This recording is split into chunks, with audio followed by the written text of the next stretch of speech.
HOA banned my mom from gardening, not knowing she was the designer of the city's parks. When the HOA told my 68-year-old mom she couldn't plant flowers outside her own home, they didn't realize they'd just disrespected the woman who had designed the entire city's botanical park. What started as a petty neighborhood rule turned into a lesson in humility, legacy, and power. They tried to silence her green thumb, but they forgot who planted the city's roots, the flower that sparked a fire. My mom, Eleanor Thompson, had always found peace in the soil. After my father passed away 5 years ago, gardening became her therapy. Every morning at 6 a.m., she'd step out in her floppy sun hat, kneel beside her flower beds, and lose herself in the colors lavender, petunias, and bright red begonias lining the front of her modest single-story home in Westwood Estates, a supposedly prestigious HOA-run community in Northern California. She wasn't just a gardener, she was an artist with a spade. But the HOA didn't see art. They saw unauthorized landscaping. It started with a yellow notice taped to our door. All modifications to exterior landscaping must be approved by HOA. Remove unapproved plantings within 7 days to avoid fines. I read it aloud, half expecting Mom to roll her eyes and laugh. But instead, she just stood still, her hands covered in dirt, her expression unreadable. After a long pause, she said quietly, They don't even know who they're talking to. I was confused. Who, Mom? The board. She replied. They don't know me? Not really. That evening, she pulled out an old scrapbook from the attic, full of faded news clippings, photos, and handwritten notes. One headline stood out. Eleanor M. Thompson designs Central Botanical Park, a modern Eden for our city. I was stunned. I knew she had a background in landscaping, but I never knew the extent. She'd been the lead designer of the entire city's botanical park, a sprawling, award-winning public space that attracted tourists and school field trips year-round. She had retired quietly, never seeking the spotlight, content with her flowers and memories. But now someone had touched the one thing that still brought her peace. The next morning, she did something unthinkable. She replanted every flower they had asked her to remove and added more. Roses, daisies, violets, even a small trellis with creeping jasmine. It wasn't just a garden anymore, it was a statement. HOA President Gary Lockwood didn't like statements. He showed up the next day, arms crossed, sunglasses perched on his smug face. This violates community regulations, Mrs. Thompson, he snapped.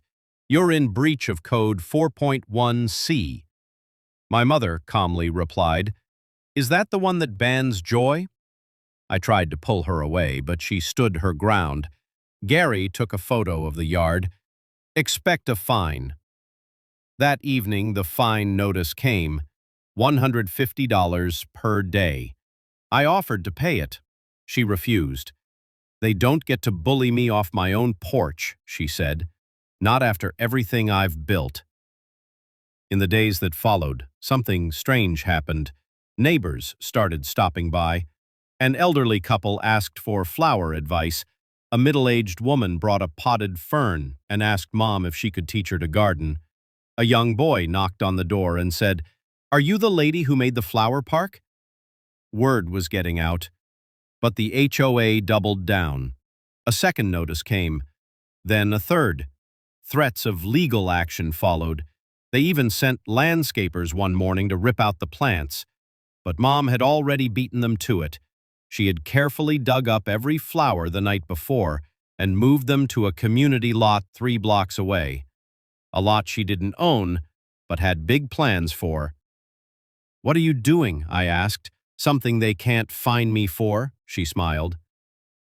She filed a permit with the city to lease the abandoned lot and begin a public community garden.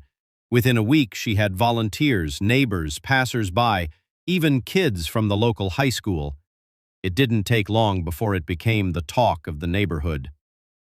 Meanwhile, back home, her yard sat empty, intentionally. She left a small sign stuck into the dry soil. You can silence flowers, but you can't kill roots. By the end of the month, the HOA had issued over $1,000 in fines. We received a notice about potential legal mediation. But what they didn't know, what they couldn't have known, was what my mom had in store next. Because that empty yard, it was just the beginning. The HOA thought they had won. Mom's flower beds were gone. Her once bright yard now looked hollow, almost sad, like a stage stripped of its scenery. But that sadness didn't last long. Because while they stared at her yard, they didn't see what was happening 3 blocks away. That once abandoned corner lot on Grant and Alder, it was blooming. Mom named it the People's Garden. A bold name, a quiet rebellion.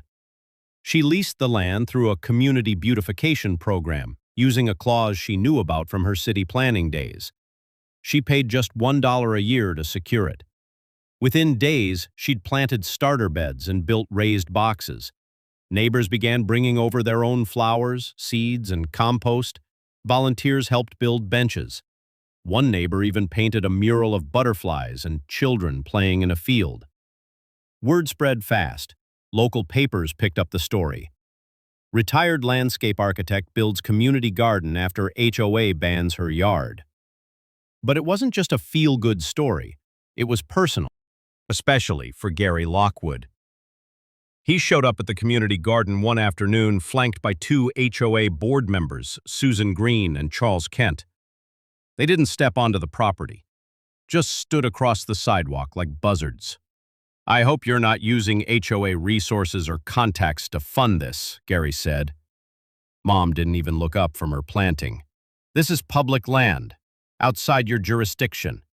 You're dividing the neighborhood." "No," she replied calmly. "You did that the day you turned a flower bed into a battlefield." That was the last time he came in person. From then on, he used letters, emails, fines.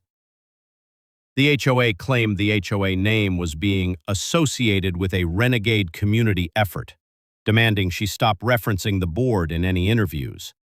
She hadn't. Others had. But that didn't matter. She was now a target. They dug deeper, checking old permits, trying to catch her in some technical error from years ago. Nothing stuck. In response, she launched a free weekly gardening class on Saturdays. And the crowd? It exploded. Elderly couples, single moms, teens on bikes. Even a city council member showed up one day with her 7-year-old daughter. My mom stood before them all, sun hat on, dirt on her hands, and taught them how to plant hope. Meanwhile, the pressure at home increased. The HOA claimed her front yard's barren appearance violated neighborhood standards. They issued her another fine, $75 for unsightly conditions. She framed the letter and hung it in her kitchen. "Let them keep digging," she said. "They'll hit roots." Then came the letter that changed everything. It wasn't from the HOA, it was from the city council. They were officially inviting her to join the Urban Green Renewal Committee, a panel in charge of designing sustainable green spaces across the city. Her community garden had become more than a project, it had become a model. She was back in the arena, not for fame, but for purpose. And the first thing she proposed? Turning abandoned lots across the city into permanent neighborhood gardens. The news rattled the HOA. Suddenly, the woman they'd tried to fine into silence was shaking hands with politicians. The community began to change too. A petition started circulating. Dissolve the current HOA board and elect new leadership that values community engagement. Hundreds signed. Even people who had once stayed silent now stepped forward. Gary tried to play victim. "She's turning people against us," he complained in a meeting I secretly recorded. "No, Gary, you did that yourself." Then, one day, my mom did something no one expected. She hosted an open garden tour. It included not just the People's Garden, but also her newly replanted front yard because, yes, she had brought the flowers back, not just a few, all of them. In place of boring grass, her front yard was now a living mosaic, winding paths of blooming flowers, shaded corners, even a small bird bath with a sign, "Nature belongs everywhere." People came from across the city, even some HOA board members trying not to be noticed. That night, something remarkable happened. A package arrived at our doorstep. Inside was a handwritten note. Dear Mrs. Thompson, I'm resigning from the HOA board, effective immediately. You've reminded me what community is really supposed to look like. Thank you. Susan Green. One down. But Gary Lockwood wasn't about to go quietly. He filed an official complaint with the city, accusing my mother of encouraging an anti-HOA sentiment and deliberate noncompliance. He wanted her sanctioned, banned from community committees. But the city responded with something else entirely. They announced that she would be honored at the annual Civic Beautification Awards with the lifetime contribution to public space design. The final blow came days later. I came home and found my mom standing quietly at her mailbox holding a letter. I asked if it was another fine. She shook her head. It was an invitation to redesign the entire landscaping blueprint of Westwood Estates, her own neighborhood. Sponsored by the city, approved by the newly elected interim HOA board. Gary Lockwood had officially lost. Mom didn't ask for power. She earned it. And now, whether the HOA liked it or not, the community had decided they stood with her. Her people's garden had not only turned an abandoned city lot into a flourishing haven, it had become the heart of the neighborhood. Where kids once kicked cans, they now planted marigolds. Where silence once hung heavy, families now laughed, pulled weeds, and shared lemonade under shady canopies. But the biggest transformation was my mom. For years after Dad's death, she had withdrawn into her garden, a quiet kind of mourning wrapped in blossoms and soil. But now, she wasn't just a widow with a watering can. She was Mrs. Thompson, landscape designer, neighborhood legend, and proud rebel. And the HOA's days of unchecked power were numbered, especially after the audit. Let's rewind. After her city award made headlines, several residents began questioning the HOA's financial practices. Where had their $600 monthly dues gone? Why did so many maintenance requests go unanswered? Why was the clubhouse roof still leaking after 3 repairs? A group of neighbors hired an independent auditor, quietly. What they uncovered was more than just sloppiness. Gary Lockwood, HOA president, had been authorizing inflated maintenance contracts with companies tied to his cousin's construction firm. Tens of thousands of dollars had been funneled through landscaping budgets, even while my mom had been fined $75 for unsightly vegetation. The hypocrisy was infuriating. And poetic, because guess what the largest fake invoice was labeled as? Garden removal and turf restoration. They had charged the HOA nearly $14,000 to dig up my mom's flower beds, a job Gary's cousin billed for but never actually completed. It was fraud, on record. The neighbors acted fast. A petition was launched to call for a vote to dissolve the current HOA board and install interim leadership until official elections. It passed in less than a week. The day the results came in, the mood in the neighborhood was electric. Someone tied a banner to the clubhouse fence. Weed out the corruption. Another neighbor chalked the sidewalk in pastel letters, flowers over fines. Gary didn't attend the final vote, neither did Charles Kent. But Susan Green, the same board member who had once stood at Gary's side, showed up with a basket of Mom's favorite tulips and a smile. I owe her more than an apology, she told me. She inspired the whole city. Mom wasn't gloating. She didn't even attend the meeting to remove Gary. Instead, she was in her backyard planting a row of violets for Dad. I'm not interested in destroying people, she told me, only in growing things that last. But that didn't mean she wasn't ready to build something better. A few weeks later, she accepted a formal offer from the city council to co-lead a project redesigning the green layout of Westwood Estates, including the HOA's landscaping and park spaces. She could now legally transform the very neighborhood that had tried to bury her garden. It was the ultimate redemption. But Mom didn't go in with revenge. She went in with vision. She drafted plans for walking paths, pollinator gardens, child-friendly plant corners, and even a wheelchair-accessible butterfly nook. The HOA clubhouse would finally have proper trees, planted shade-bearing, non-invasive species that welcomed people in. At the unveiling, the new interim HOA board invited every resident to vote on the design. Not only did it pass unanimously, they voted to rename the park at the center of the community. It would now be called Thompson Commons, after her, the woman they once fined, the woman they told to stop planting, the woman who had quietly taught them all what a true community looked like. But the story wasn't over, not yet, because just as my mom was receiving her final city citation for the transformation project, a reporter approached us in the garden. He'd been following the story from the beginning. "I've just spoken with the Parks and Rec department," he said, "and the mayor's office. They want to feature you on the front page of next month's Urban Renewal magazine. And more than that," he smiled, "they'd like to offer you a seat on the city's Landscape Advisory Board. Permanent, paid, with full design oversight." Mom blinked. She hadn't drawn a paycheck since Dad passed. She looked down at her gloves, soil-smudged, torn at the tips and then out at the garden around her. Flowers still bloomed. Kids still giggled under the trellis. She looked back at me.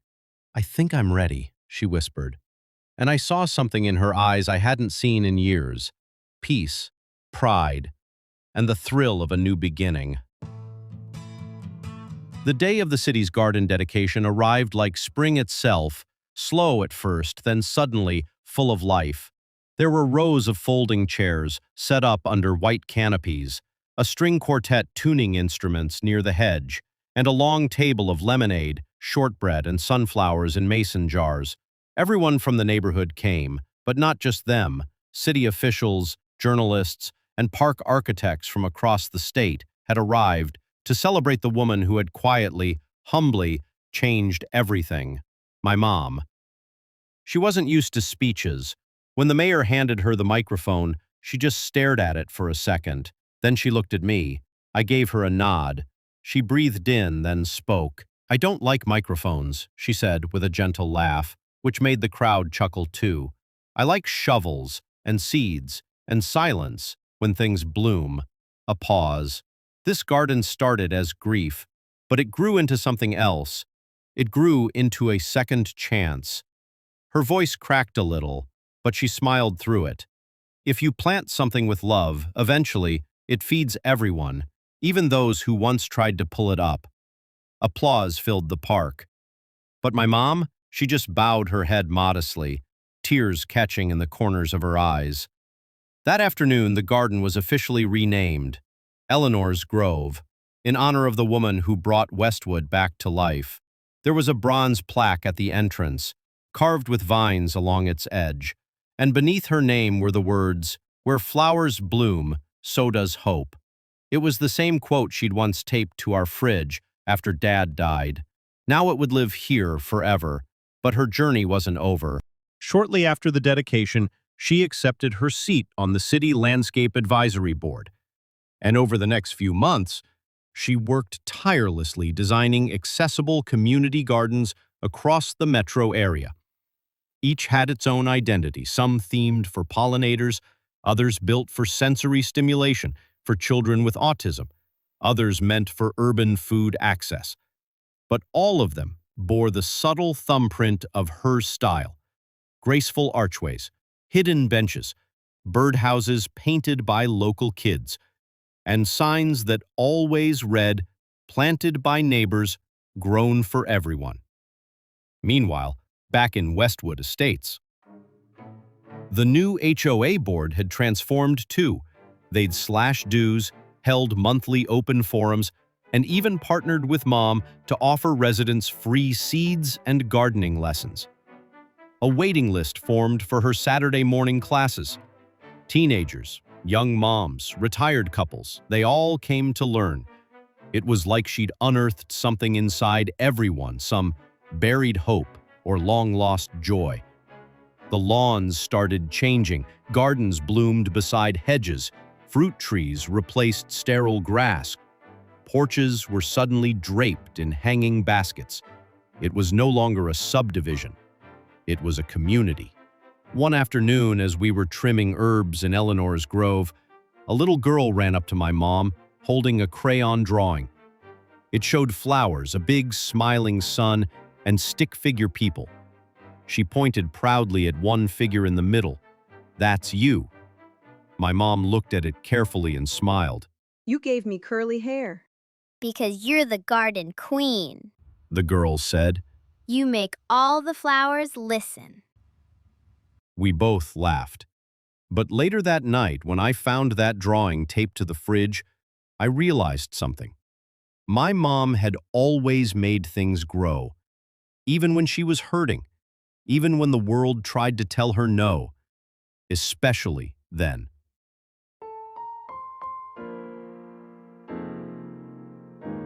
A year later, something extraordinary happened.